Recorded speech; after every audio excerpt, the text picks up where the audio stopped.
grassroots effort in building a choir comprised of individuals from the homeless community. One day I canceled rehearsal and just wanted to take some time to get to know the group. We just sat around eating lunch and sharing our lives with each other. That's when Bertha began to share her story of homelessness and drugs. Because see, the drug dealers, they know. Because see, they learn your pay dates and when your government check comes. And they be like, well, why don't you come over here and get you a taste? And I'm like, I'm through with that mess. And that's when they get mad. I'm talking about I kill you mad. No, son, you ain't getting in my business. Because see, talking about all of this is how I stay free from that mess. Because see, how long it's been for you, Ralph? 2 years? So it's been like 12, 13 for me? And that's the longest I've been off that drug, man. And baby, let me tell you, you know how we was talking about that pride thing earlier? This a part of it. Because see, my kids have never seen me on that drug. You hear what I'm saying? And to this day, my kids say, Mama, thank you for not bringing that mess around us. And to this day, I thank God I didn't take that mess around my family. Because see, when you start taking stuff around your family, you start lying and stealing and cheating, and that's what breaks families apart. And let me tell you what I was doing. I was going in the grocery store. I get a bag just like this one, and I walk in and I get 6 bottles and just walk out. Just walk out on that stuff. Baby, I did that for about 6 months. Do you hear me? 6 months. And one day, I must have been really high. Because I went back in and I got me 6 more bottles. But this time I dropped my ID. And when I went back to get it, the drug dealer said, the store manager said, it's you. You all over my camera stealing. Baby, I could have went to jail on that stuff. And let me tell you what I didn't know.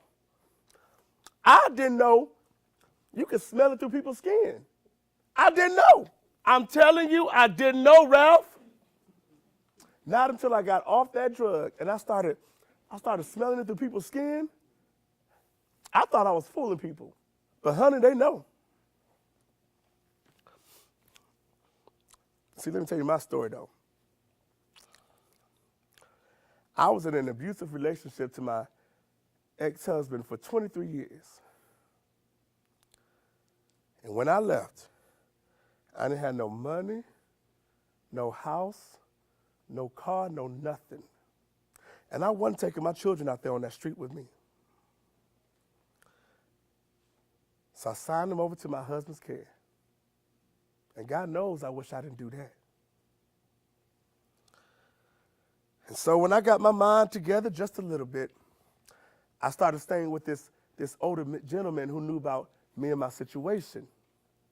But he told me I must not talk to his nephew because I don't know nothing about that cocaine.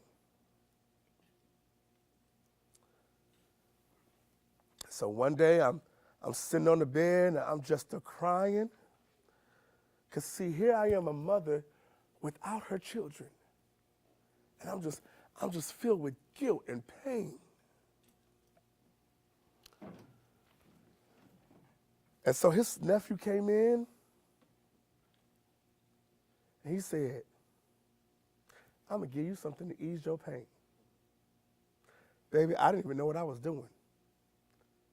He just came in with the pipe and said, put it up to your mouth and pull. And I just did it. And I got hooked that night. Do you hear me? And once you in it, you in it. You would use all your resources just trying to get you a taste. But see, I thank God I didn't get hooked on crack or cocaine. Because see, once you shoot up or snort up, You must have it. You must have it or you're going to die. You see people like they scratch themselves because that drug start attacking your bones. And it's like they got this itch on the inside that they're trying to get to, but they can't. I done seen grown men lose all control of their body functions. Men just defecating on themselves. Peeing everywhere, don't even know they're doing it. And but see, heroin, when you take it through the mouth, it goes to your brain. It takes your brain on this mental trip like it ain't never gone on before. They call it, that's right, chasing the dragon. And honey, you will chase that dragon. You will use all your resources just trying to get you a taste.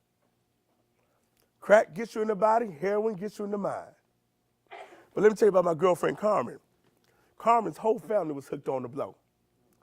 And one day, I was over there, and they over there snorting up and shooting up and doing everything they want to do.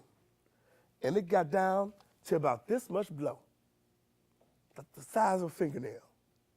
And baby, when I tell you they fought, honey, they fought. It was to the death over there. They was punching each other. Somebody brought out a knife. Somebody had a bat. Somebody had a gun, honey. They was going to kill each other over that much blow.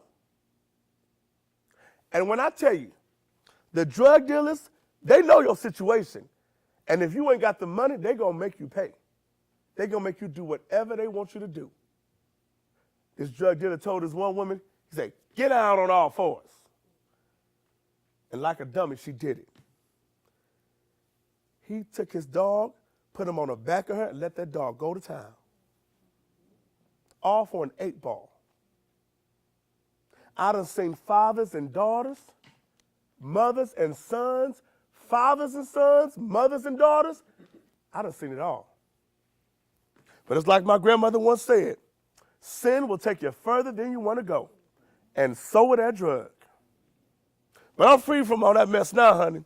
And you want to know how I got free? The drug dealer came by one day and said, and he had this bad car and this sharp-looking suit. And he get out the car and come walking over to me. And he said, thanks. You helped me buy that. What? Oh, no. Oh, no. Because here I am struggling, living paycheck to paycheck, barely making ends meet, and you living like, no.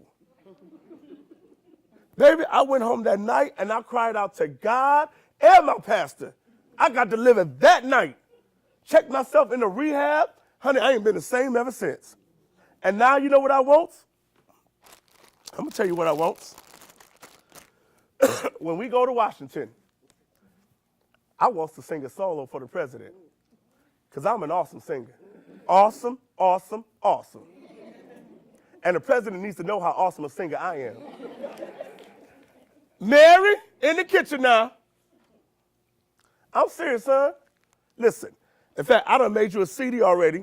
I got some Mississippi Mass and some Shirley Caesar and some Yolanda. I got a little bit of everybody on there. Now you listen to that CD, and you know, figure out what song the choir gonna sing, whatever. I'm singing a solo, because I'm an awesome singer. Mary, in the kitchen, baby. Let me go help this woman. Listen, while I'm in there, you start listening to that CD, and when we get back, we're going to talk about Washington, because I'm singing that solo, son. Mark my words. Mary, here I come now.